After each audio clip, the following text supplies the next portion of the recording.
man. Oh, that's funny.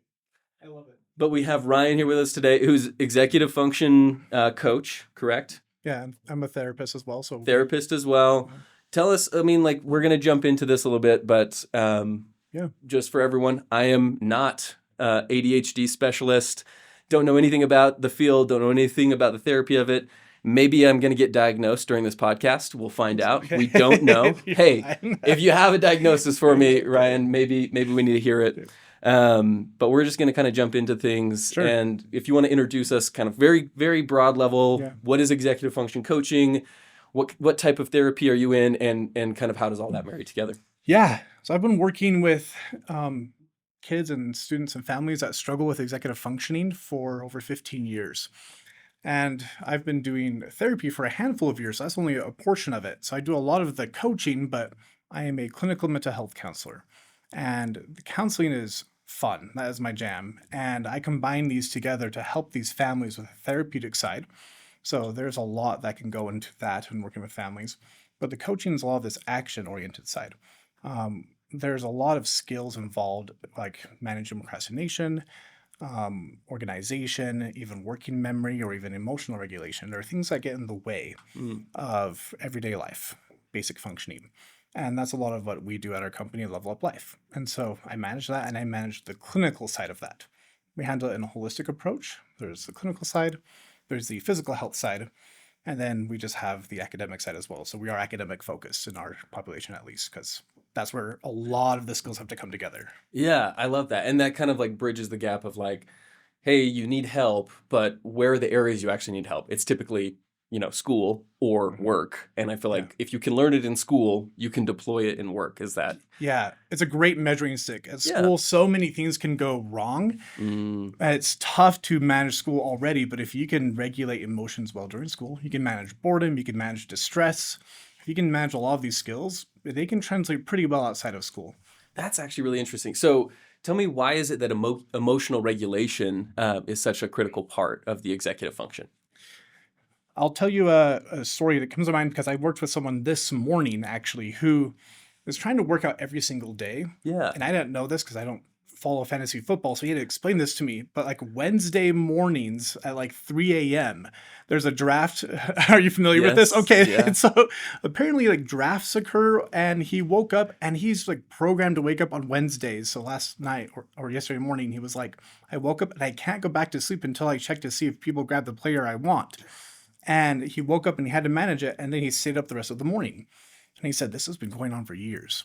And so that element of distress, we had to explore that. And so what happens is when he feels that distress, he can't let go of it until he solves this problem. And so we had to talk and process and figure out, what is that distress trying to do for you? It is trying to drive action. The question is it helpful? Does it actually improve your life? Or does it take away from what you want to do? And in this case, it's like, he likes fantasy football. That's great. But it took away from other aspects. Is that cost worth it to him? Yeah. And he's like, maybe, let's check. And he said the next draft didn't come in until like noon anyway, like 9 hours later. So he's like, no, it wasn't worth it. Like I could have gone back to bed and done it later and it still would have been okay. And in other cases, maybe it would have been worth it. But that's the thing is in the moment, he felt like if he didn't do it then and there, it would have been a problem. And that's the emotional regulation piece, is that cost benefit analysis is so hard to do when your emotions are just running wild that we act on emotions quite quickly. So that's what was the issue for him. So like, this is incredible. How do you take someone from that side? What are kind of the tools that you give them to say like, well, let's evaluate this, right? Like, so the evaluation component, and then the action component of like, hey, this isn't important. Nothing changed until noon. Go back to sleep. Like, how do you go from this stage to that stage? So distress is something that people experience and they feel like it's evil. Yeah. Right? It's like it causes negative emotions. It's uncomfortable. It causes some level of a negative aspect in our life, and therefore it's bad. But really, I try and reframe that for clients where distress is that impact from a negative emotion. Doesn't mean bad, but there's that emotion there, and it's actually trying to drive positive change. And when we reframe that in that way, we take an emotion that's tough, like anger, like anxiety or grief, and we identify what positive changes it's trying to create. That can help them realize that that distress is really just trying to help them solve a problem. But sometimes when we solve that problem, like I It goes feel away. it's like, yeah, so it changes from that to relief or Yeah. peace or joy. Tough thing though is we can trick our brains into thinking we solved it. Like I can study for this test and I can ace it, and it goes from anxiety to relief. Or I can not study, play video games, and it goes from anxiety to relief. And so our brain Mm. starts to make different connections and we develop maladaptive behaviors. So when we learn this and we go, well, the relief has to come from solving Yeah. rather than avoiding, that's where we start to develop healthy behavior change. That I love that. So I'm imagining a lot of this kind of is connected to academic first because as you know, young individuals, typically a lot of their stressors are likely coming from school or social, Oh yeah. right? How do you take, say, you know, like my fifth grader who's using video games as a coping mechanism and reframe that? Like what are some of the steps that we need to take Oof. for our like and it's Yeah, so hard. Like it even me as is. an adult, I'm thinking of like how can Yeah. I reframe some of these things? Oh yeah. What are the steps that you need to take them through? And I mean, don't Okay. give away all the trade secrets, but give away a few, I'll you know I'll what I give it mean? I'll give away as much as I can. I'll If I can give all of it away, I will, because there's a lot that context plays a role in. I'll give one Yeah. example. For kids like under 8, there's a part of their brain that hasn't quite developed yet to understand how other people operate differently from us. Mm, And so you actually do things differently based on age, right? yeah. So I'll kind of give you like a broad answer, recognizing that there is difference for context, differences in context. One thing to keep in mind is, let's take the studying for a test example. I had a client about a year ago where she would study for a test and she would feel anxious and then fail the test. Mm, And then she'd feel shame. But the yeah. shame usually comes afterwards. Mm, The fear of, if these people look at me and my efforts. yeah, like what did I do and it wasn't enough, then they will see me differently.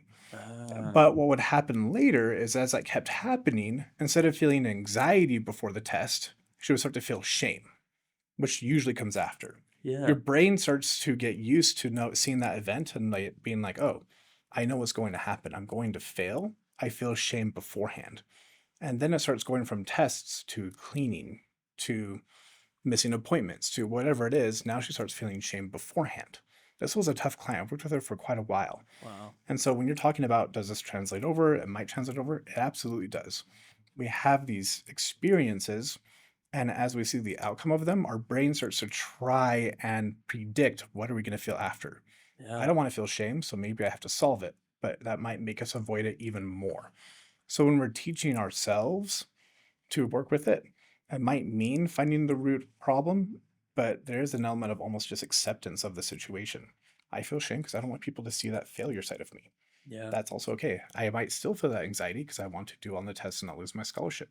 And I don't want to miss this appointment because I recognize that the shame in other parts of my life, I don't want people to see me as incompetent. I don't want that to happen here either. So we might find some similar trends in other parts of our life. And in teaching kids this, you don't have to get super logical with it. It's just that acceptance of, like, you feel bad, like, that's okay. Mm, Above the age of 8, at least. Above the age of 8, it's a, seriously, you feel angry? I get you. Like, it's okay to be just angry. validation. It just validate, and Hmm. that's more than enough. Under 8, you can soothe. Okay, so it does change. When they're younger, you can actually soothe and comfort them. When they get older, you just let them feel. What are some of the ways, say, for like my 5-year-old, I can tell that they're feeling shame for a specific action? What are the best ways to comfort? Do you say it like head on, like, hey, I know you're feeling shame about this and that's okay? Or is there something else that we should be doing instead? So when we're soothing, you can actually start using certain language in advance, and they won't fully understand or comprehend. But the Yeah. cool thing is, when they start to turn like 6 or 7, that part of their brain is developing. Mm, And so you can still use like emotion wheels, or you can still use these diagrams that have faces and emotions. And you're like, is this what you're feeling? And they go, yes or no. They don't know what they're actually feeling, but you can start using these tools. to train their brain Yeah. to recognize. Yeah, just to get them thinking about it, and then when they get old enough and you go, "Hey, are you feeling anger?" and they actually can comprehend it, it's part of the norm. So Okay. you're just setting norms. So you soothe them and you go, "Are you feeling angry?" And they might just say yes anyway. But the point is, you're there and you're soothing them and you're teaching them that norm. So still treat them as though they're going to go into that stage, But honestly, you can do whatever you'd like to help them feel comfortable. You can even soothe yourself. You might feel uncomfortable seeing them Yeah, uncomfortable. You can soothe that dynamic.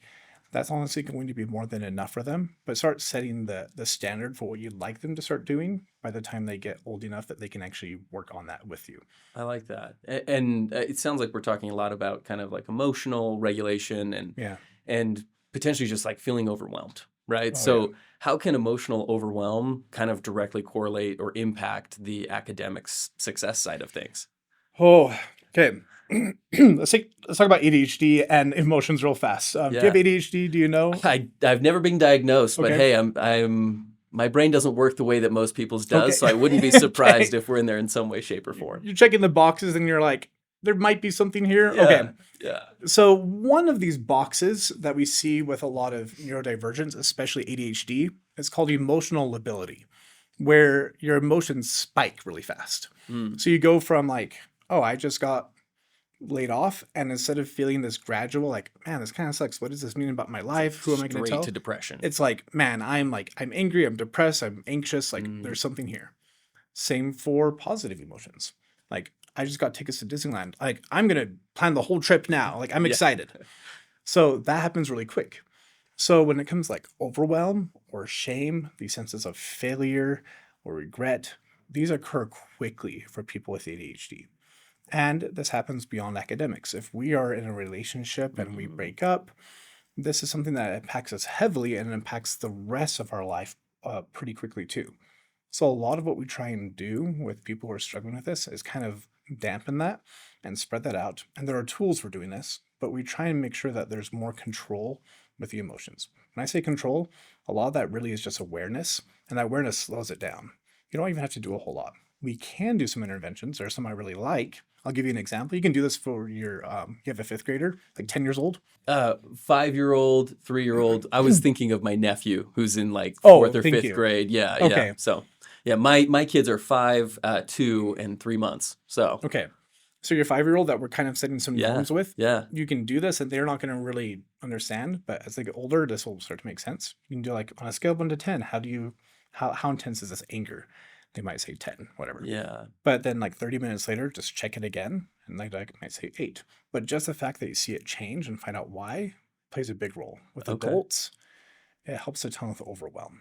It's Yeah. hard to be overwhelmed for more than 3 hours. You can't produce that intensity of cortisol for more than 3 hours. We can be stressed all day long, but not at like peak intensity. Yeah. And so it will fluctuate. And when you recognize that, and it's not going to be that intense for forever,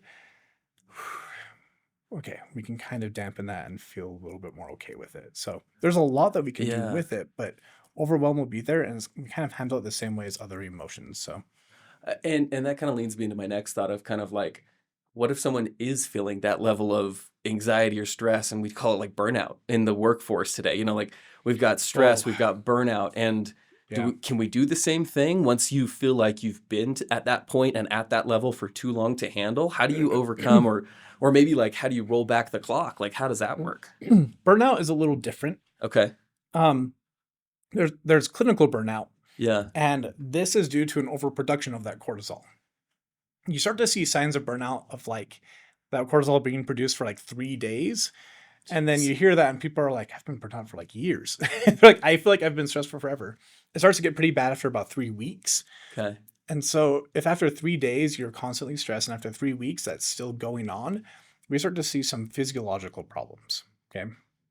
Usually managing burnout, we shift, if we can do some mental stuff, but we need to shift to some physiological items. And so it's tough though, because while one of the best interventions for managing burnout is just sleep more and sleep well, It's peop- impossible. it's That hard. feels so Yeah. hard to do. It's Yeah. like I have to pay off like a $50,000 debt, or it's like I have finals 3 days in a row and I haven't studied for any of them, or it's like I am moving Yeah. tomorrow and I haven't packed anything, and then it's across the country. Like there are these And things where did I people, mention the 3-month-old? Sleep yeah, isn't happening. yeah, Man. right. Yeah, It's like exactly. there you can't see a way to physically make it happen Yeah. unless you sacrifice sleep. But yet sleep is what you have to do to manage burnout. And so when we're working with people and we're like, and there's other things you can do to help your body, but like let's say if we're focusing on sleep, there's an element of lifestyle changes need to happen. Hmm. And maybe you have to make it through this period of time, but whatever got you into this position of like, I didn't pack enough, or it's like, I need more money for a nanny, or Yeah. it's an element. Preparation. Yeah. Yeah. Okay. If you procrastinate a lot, there's an element of we need to make changes in your life. I usually like to use kind of like summarize everything down to one word, which is for managing burnout, we add variety into your life. Hmm. And if you get good at adding variety, Hmm. like I just have to make a change. It doesn't have to be a vertical change. It doesn't have to improve my life. If I can just make changes, it Change the actually pattern. change patterns of anything. Interesting. So you go and you want to eat healthier, but instead of ordering a burger, you'll order chicken nuggets. And you're like, that's not healthier, but I can like make that change. That actually does help your brain. And you can Interesting. tell because when you make that change, your brain goes, we have a habit. I want to keep doing this thing. And you're like, no, I'm not going to do that habit. And you feel that twinge. That is you fighting against patterns. And Hmm. that's a lifestyle change. And so when I do this with educators that are burnt out, they're like, can I walk my dog in a different route? I'm like, try it. And if it feels like it kind of hurts a little bit, then you're breaking a habit. Hmm. And so they start doing all sorts of different things. And burnout is much easier to manage. When you want to make a behavior change, then they're like, it's easier and easier. The more I just change something, the more my brain is receptive to just change. So burnout, even though we want to get sleep going, sometimes it means just change something in your life. It doesn't have to improve it, drive a different route. Yeah. Interesting. That I mean, for me, I feel like burnout was a big thing early in my career, and it was Yeah. largely like I have to prove myself, right? And no one set that expectation except for myself. But Okay. kind of breaking out of that, it was like getting back into things that I did when I was like exercising more regularly helped me sleep better. Yes. And Yes. ironically, it was kind of like I'm gonna wake up earlier to get some exercise in, and that changed. And probably it's just the pattern breakup of like I'm used to sleeping in and then getting up and then immediately having to have my brain at 100%. Do you know what I mean? And I Yeah. don't know, maybe that's interesting. Well, I want to comment on this because Please, you figured something out here. yeah, You made a behavior change and you're like, maybe sleep is what I need, but maybe I just need to exercise more, and you made a change. But when it comes to executive functioning, sometimes that really is what changes these other parts of your life. We don't have to go to the problem like fix academics or work harder. It's a I work out more and at this time. yeah, And that is enough. People know that, but that emotional response of like, is it enough? We don't think it is. yeah, But you've been through that now, yeah. and you're like, It okay, absolutely is. it is enough. It really is. And you have to believe that. And so you're Yeah, gonna get in that situation again where you're like, I just got promoted, I'm starting a business, yeah, like we're having another kid, and you just have to remember, like, it's coming. I made a change. I'm gonna logically tell myself it's not enough, but be content Yeah, with like small changes. We're not content often, but be content. I like that. That kind of leads me to my next thing. Like it sounds like there's a lot of tools, and Yeah. I know a lot of them. I don't know that I'm gonna hold myself accountable to them. I want to ask kind of like in your business, your coaches, what are some of the strategies and things that they do to have students build this, resilience and coping mechanisms? And then is it the accountability piece that really does make a big, because for me, I'm like thinking through this, I'm like, if I don't have someone holding me accountable to this, I feel like I might just start slipping back until I get to a point where I'm like, okay, crap, Yeah. no, Jordan, you got to do this. Do you find that true, or do your coaches focus on different things? How does that work in the one-on-one coaching environment? Um, there's a story I like to share. Do you know who the magician Gene Hugard is? I do not. He's Australian, so like a lot of people are like, okay, he's overseas, who cares, right? But he's a famous magician, and I read a book of his, and I love this story where he a fan of his came up after a show, and he's like, Gene, you have inspired me to learn so many tricks. I have mastered like 150 tricks. How many do you know? And he says, I know about 6 or 7. And I was like, really? And I looked through the book and there's like 50 tricks in that book. I'm like, you know more than 6 or 7. What do you mean? So I kept reading through the book. And what he would do is he would go through these shows and he just did 6 or 7 tricks, like show after show after show. But these are his like best tricks. And his point was, when you're a magician, you only have to know a few tricks to show people that you're a magician and do good work and entertain people. And I like to learn a new skill like every 6 months. I pick something new. Yeah. Sometimes it's practical, like accounting, and sometimes it's fun, like 3D printing. I just kind of like pick something new. One time it was magic tricks. So I'm like, I'm going to learn 2 tricks. And I did this strategy where I would just like go to the mall, do a magic trick, and like show one more. I'm like, I can do one more before I have to go. Sure. So I do one more and like show another. I'm like, I really have to go. They're like, man, he's a real magician. Not recognizing that those are the only two tricks I know, but everyone was like, he knows two tricks. Yeah. When it comes to executive functioning, a lot of the time you just need like one trick or two tricks. There are so many tools out there that can help. When you were getting burnt out, you could have used anything under the sun. Yeah. Like I could get a cooler mattress. I could black out my curtains. I could eat better. I could go see a therapist. You could do so many things, but you're like, I'm going to wake up and exercise. That's the thing. Yeah. And it changed your life. It like Yeah. put you back on a different track. When we work with our students or when I work with my clients in counseling, a lot of the time, we just have to help them recognize that you can be content with one or two tricks and then you'll seem like you're a magician. And that's enough. And they're like, but I know more and I can do more. And we're like, one or two tricks. And that's enough. And so we can go over some specific tricks, but that usually has to be the thing we set up front. So even though they're like, teach me, we go, hold up. Will you be content? If they can do that, then we teach them the tools. So I love that. And so in your coaching practice, do you kind of help them choose the tools or the tricks? Or do you kind of say like, based on what you're telling me, and I'm an expert, I've worked with hundreds of students struggling with similar things, pick from these 5, right? Because there's probably like 100 tricks out there. There's so many. Yeah. But how does that typically shake out? Okay. So if we're talking about some specific items, and if people want to walk away today with some useful things, there are some things I might recommend. It is a little tough. There are things like, this might be worth mentioning. It's a slight tangent, but it paints a picture pretty well. With depression and depression research, there are some researchers that even use like AI avatars that kind of give advice and even some counseling to good effect, which is interesting because we often see counseling as like, we need human connection. But when it comes to doing interventions, they're able to provide helpful interventions for depression, which is cool, but not for ADHD. There's so much like difference and nuance with ADHD that they can't do it. And there's like, like depression, we have a good idea on research there. So with ADHD, is a lot of bad advice out there and a lot of mixed research, newer research that contradicts a lot of older research. We now know that hyperfocus is not associated with ADHD, which is weird. Like we used to think that, but treatments weren't working out for that. It's called perseveration that is associated with ADHD. We can talk about that today, but it's basically the stickiness of a task that looks the same. Yeah. We stay on a task, we can't break away from it. Like I don't want to do homework, I want to keep playing games.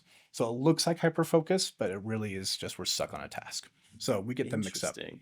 So when I mention that, and we approach executive functioning coaching, there are some basics we like, and the rest is almost like the menu of like, all of these are good, but take your pick and in whichever order. Okay. The basics. I love it when people get like a task list, a calendar, and alarm system in order. So these executive functioning items of like making sure things are getting done on time, making sure they know what events they have to be to, and then day by day, there is an external reminder that tells them, hey, you have an event or a task that had to be done by this time. Yeah. So these are the things that help you not keep it in your head. Yeah. We're not the greatest. I have ADHD. We're not the greatest at keeping things in our head. So these are kind of fundamentals. There's actually a fourth one that's unrelated to these. A creative outlet is really great for people with ADHD. You do way better with executive functioning when you exercise that. Okay. Aside from those, the rest, like working on procrastination or having low motivation, working on following instructions or like paying attention when you're reading, these are all skills that I think you can kind of handle in a different order. And then we can tackle them as you go. But I feel like these first ones for adults especially kind of have to be there for your life to function fairly well in today's day and age. And that's what the research says as well. So you can do a lot of them. But these are the ones I would like people to follow. And these are the ones that we do in our coaching program. For students, does that typically look like, hey, we know what assignments are coming up for you. We know what classes you need to study for. There's this test coming up in a month, right? And kind of breaking things down. Like, obviously, my 5-year-old isn't in intense schooling right now, right? Yeah. My nieces and nephews are.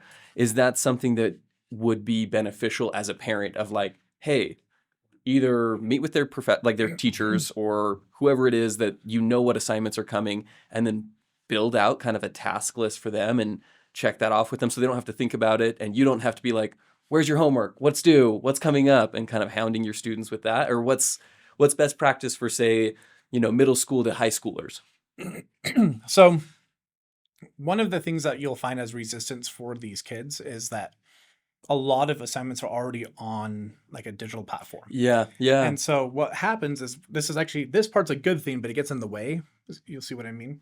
Is that they take things out of the head and they go, I know where to find the task or homework. It's yeah, there. We want that, but teachers aren't always clear, and there are other tasks from work or for chores or from parents that are not somewhere. yeah, And so the task list consolidates all of that. And so what we're doing in the future for these like middle school age and high yeah. school students is get in the habit of creating one task list, and you pull from school and you pull from work and you pull from mom and dad and the videos you want to watch and friends, they all go into one task list. So we do want to work on that with kids. You can make that task list for them, but it's like we go to the fridge. Central hub, yeah, of Yes. all tasks. Yes. A hub is a big term that people use, or like a second brain. Second brain. These are things that are very common, and the research supports that.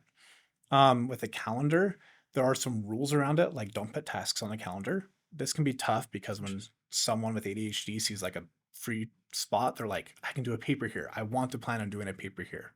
But instead, as an example, you leave it blank and you approach that time and you go, how do I take care of my needs? Like, do I need to do the paper, or do I need to sleep? Do I need to socialize? And often at first, they'll do the thing that just feels good, but it's not the thing they actually need. So we have to work on that of like, how do you have the discipline to do what you need? But when you get good at that, you now approach every spot of free time with, I have 10 minutes. What's the best thing I can do with these 10 minutes?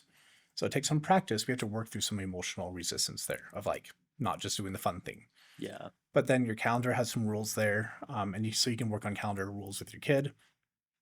Alarms are kind of tough because you have to remember to set the alarm. Yeah. But setting alarms like every day of like, here's when the events come up.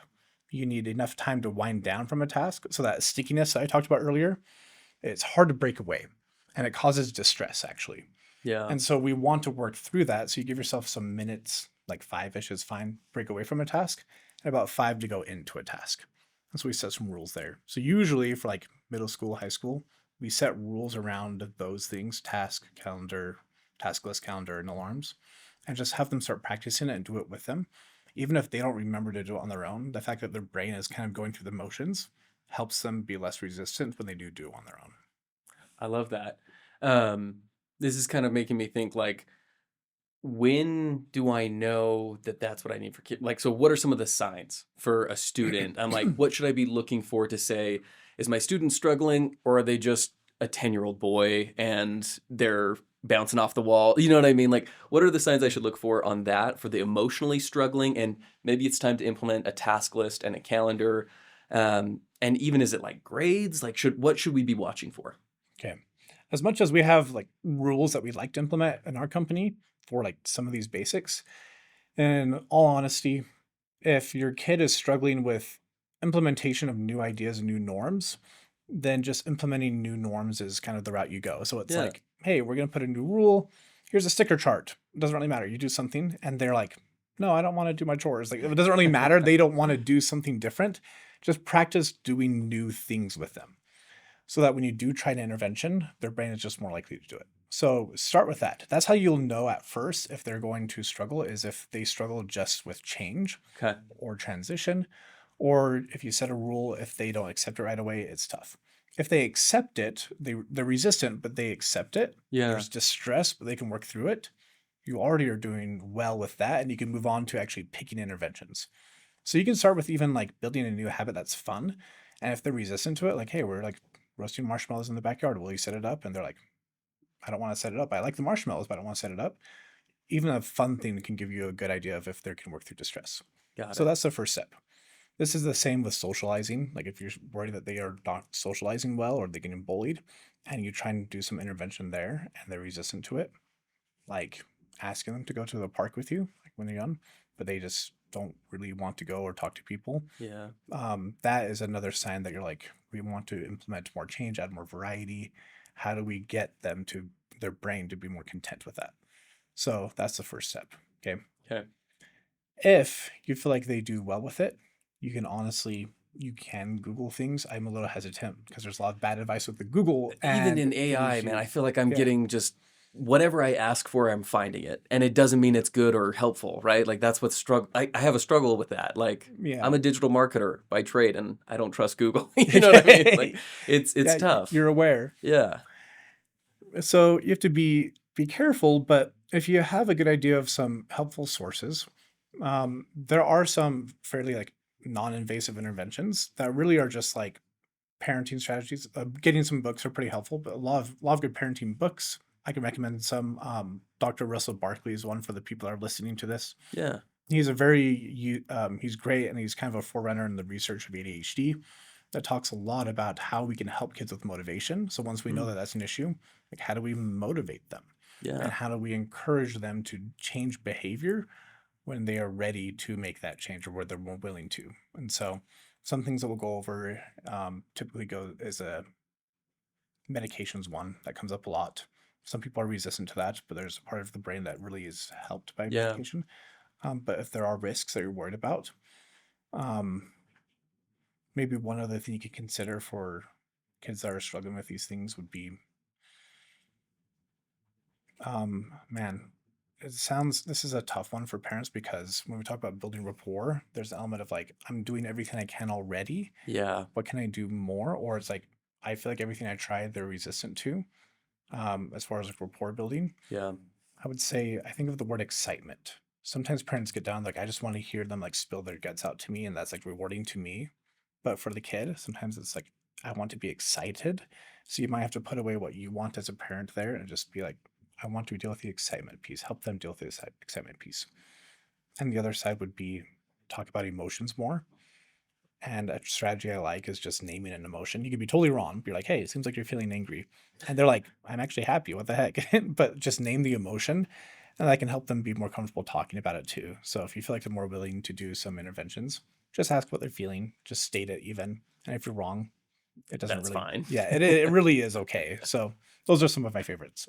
No, I like that a lot. And I'm thinking back like when I was, a new dad versus now we have three kids and I feel a lot more experience. I feel like that was the hard thing as a parent was like, I want to be a good dad. I don't feel like I am. My 3-year-old's lashing out and I'm trying to build rapport.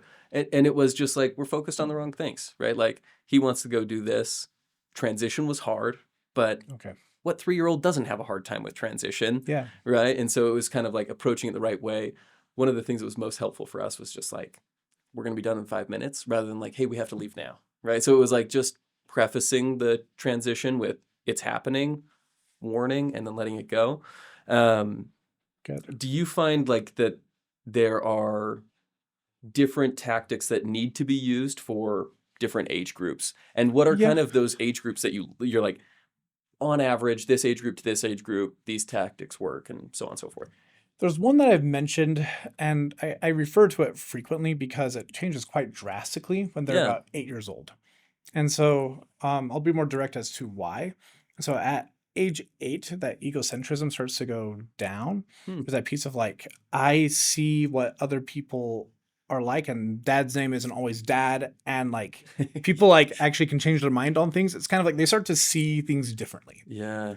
And it also changes their course on like how they socialize. Around age 8, they're like, man, I push people away. I talk a lot. I interrupt people. I say a joke and not everyone likes it. And it's kind of like, I'm starting to recognize that. And so there's this shift. Some people with ADHD end up actually and they make it deliberate and intentional changes in how they socialize. And they actually get feedback from parents or friends. Hmm. And they actually get better at socializing than their peers. Or they don't recognize it at age 8. Like even though that part of their brain is changing, they just notice that people are pulling away, but they don't know why. They Like, can't solve that problem. yeah, and they struggle socially. So there can be almost this dichotomy. So until it gets corrected, it almost like there's this gap. So up until that point, an element of like building rapport, an Mm-hmm. element of talking about emotions, an element of enacting change frequently. There's an element of like emotional health that's almost more important below 8. And when they turn 8-ish, you can really start to talk about interventions and they may not totally get it, but their brain is going to be thinking about it and starting to process and analyze and trying to figure out what is it that I can do to connect with people. Yeah. Age 11 to 14, they start caring less about parents as an authority figure and start shifting more towards what is my actual relationship with mom and dad. Mm. They're not the ultimate authorities in my life. And at age 14, that kind of drops off. And it really is just like, now I really see friends as an authority figure. They don't think it that way, but friends are the Yeah. authority. That's how they view it, Yeah. whether they believe that or not. Yeah. Yeah. They probably won't use that word a lot of the time. Like, so then so really 8 to like 11, you have some time to build rapport, and 11 to 14, it's like rapport is all you have. And then from then on, things start to change. So they're developmentally, they're like stages, but really it's like up to 8, soothe them, take care of them, talk about these things, kind of prep them. And then like 8 and up, you can start negotiating and like Yeah. giving them space to negotiate. And you can allow yourself to be wrong. You can be wrong on purpose and be like, no, you got home at like 10, and they're like, no, it was like whatever. And you can be like, oh, you're right. And then give them a chance to correct you. You can Mm. do these kind of tricks to allow them to practice skills. And you can do that at 8 up. So they're That's really cool. it's a fun time to like make that shift.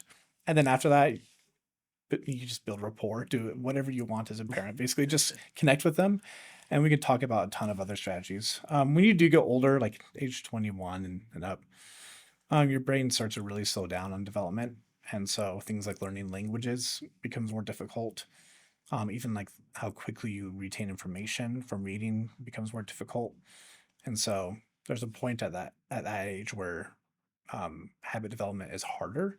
And so if your kid is like, I want to change something, recognize it might actually take longer. And you're like, Yeah. you just have to be a little bit more patient too when they're in college. So Yeah, that's actually really good transition to my next question was just okay. kind of like say we've got someone with ADHD. We've done everything we can up to high school. They leave home, right? Like most people are leaving home for college.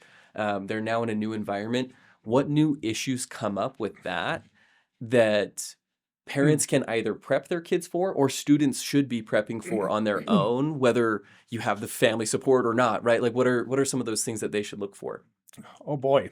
Um, college is hard, dude. Yeah. It's like Yes, it is. we work with a lot of students as well that transition from like a treatment program where they're inpatient.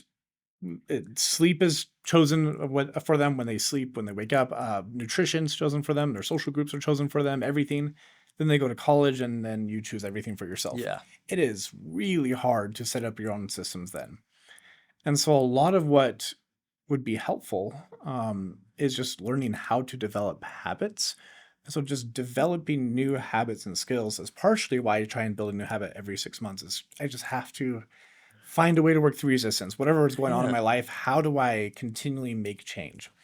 That is helpful for any kid that's going to college. How can you make change despite what's going on? So there's some emotional regulation there. We could talk about some specifics though, because I talk some philosophy, but it sounds like we're wanting to talk now more about Yeah. what can happen. Holy cow. The social dynamics change. There are some people that really end up realizing I don't make friends as easily as I used to. Like in high school, it can seem easy, and then in college it might get easier, Or a lot or it gets harder. way harder. Yeah, it's like suddenly Yeah. I had a client that was up at University of Utah, and they do like co-ed dorms, and so he was in the same room as a woman, and all of these other guys are like, "Oh, Dan, have like you two had sex yet?" He's like, "No, like she's lesbian," and like, Yeah. and I like we don't. And, but he's like, that's all that people want to ask me about. And he's like, I can't even talk to other people because they just know this about me. And he's just like, there's this weird barrier that I never thought would be there. Yeah. And it's just something that I never would have thought. They just want to know if we've slept together. Socializing is hard. Nutrition is hard. Yeah. My wife is a nutritionist, and she'll give people like a recipe. She'll do some nutrition coaching, and she'll go to test their executive functioning. Here's a recipe. You have 2 hours to get it done. Like, make some and show me a picture. And they're like, do I have the tools? Do I even have do I have money in my bank account? If I go shopping, do I know where all these ingredients are? And people realize very quickly, they don't know how to cook, or at least they don't Yeah. know how to cook like a lot of things. Like it's just Or eggs. well. Yeah. Or well, they're like, if I make it, is it good? Right. Yeah. Um, and so she'll do like a pancake recipe. And they're like, Dan, I have to like go get more supplies. Like I don't have like basic pots and pans. And so nutrition's hard. Academics does get harder for a lot of people. Some people actually do well. It's like the flexibility is way better for some people. Yeah. Some people think college is a breeze, but academic difficulty is tough and it's just unrelenting, Yeah. especially if they don't take breaks for semesters. So there's like a lot of things that come at once, and preparing for them is hard. So different things that you can do would include being this feels like torture for people, being able to manage boredom and like meditate. Yeah. This intervention is great for ADHD. Most people won't do it. It's hard even for me to like meditate. It's not a fun intervention, Yeah. but it really helps you be able to do tasks that don't have immediate rewards. Being able to work without having to get feedback on it is great. But most people with ADHD need feedback regularly. So getting a meditation practice helps with a lot of this. Okay. And then some boundary holding. Boundaries, I'm going to redefine this slightly for most people who are listening. Instead of thinking of it as rules that we don't want people to break. So like, don't call me after midnight. Unless you got in a car crash, then you can call me. Unless you haven't called police yet, then call them first, then call me. So it's not like all these rules. It's a priority that I get sleep, but I want to make sure that you're safe first. Yeah. But that means I want to make sure you call the emergency services first. And suddenly you have a list of like, these are more important to me. If you have that figured out in college, it's well, I want to get sleep done, but I actually want the A more. Actually, I want the B. I actually don't want to lose my scholarship. That's more important than the A, right? And so you start to Yeah. figure out a little bit better of like, what can I actually sacrifice? Hierarchies. Yeah, exactly. Yeah. What can I sacrifice? If you can help your kid with that when they go to college, helping them know what they can sacrifice. It's painful, but you can actually sacrifice things for what you actually care about. Do I sacrifice sleep? Do I sacrifice fun? Do I sacrifice money? But you do have to make sacrifices. Hmm. And going through an exercise of managing priorities or hierarchies goes a long way. Interesting. I love that. Well, I know we're about to wrap up here, Ryan. Okay. Obviously, we want people to, follow us on social media. We'll have this on YouTube. We'll have some, Great. shorter versions of this on different platforms. I know you also do some in-person events. Where should we watch to see if there's an in-person event we can go to that they'd want to attend? Yeah, we always send a newsletter out. And so on our website, it's like level-uplife.com. And that's where we post a lot of information, newsletter, social media. That's where you can get a lot of that information, really. So Awesome. yeah. Awesome. Excellent. Well, thank you so much for your Yeah, time. We look absolutely. forward to doing this again soon. Okay, thank you.